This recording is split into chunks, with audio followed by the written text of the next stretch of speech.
வெட்டை போட்டி ஐயனே, நான் முந்தா நாள் தூங்கிட்டு இருக்கும்போது ஒரு திருநீற்று மலை, பெரிய மலையாக இருக்குது. அதுக்கு மேலே ராஜ அலங்காரத்தில் முருகர் உட்காந்துருக்காரு.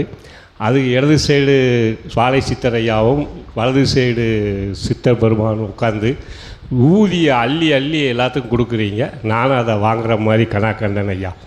அதுக்கு உண்டான விலைகள் தெரியும். அது என்னது? அகத்தியன் உரையில் உரைத்தோம். அது என்னது? அது என்ன காட்சி? அது என்ன மலை? ஊதி மலையா? ஊதிதான்.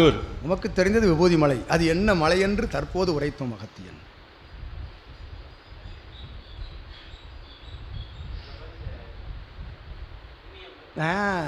புண்ணிய மலையில் அமர்ந்து திருமுருகப் பெருமான் அமர்ந்த சபைதனில் புண்ணியம் குவியல்களாக குவிந்து கிடக்கின்றது. அக்குவியல்களை அள்ளி அள்ளி இறைத்து கொண்டிருக்கின்றான் சிவமகா வாழை சித்தன். பெற்று கொண்டிருக்கின்றீர்கள் அத்தனை சீடர்களும். அக்காட்சியின் ஒரு நிலை கொண்ட காட்சியே அதுவென்ற அகத்தியம். ஓம் அகத்தி சாய நமக. நவபாசான நிலை கொண்ட அற்புதமான திருநீற்று மலைதனில் மேல் அமர்ந்திருக்கும் சித்தனுக்குள் அமர்ந்திருக்கின்ற பொழுது எப்பாசானமும் எத்தகைய பணியும் செய்ய இயலாது என்ற அகத்தியன். ஓம் அகத்தி சாய நமக.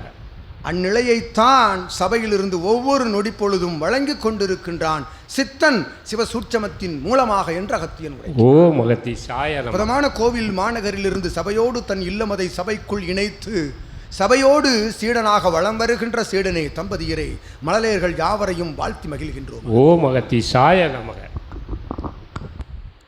இப்படி இறை காட்சிகள்லாம் அந்த அவர்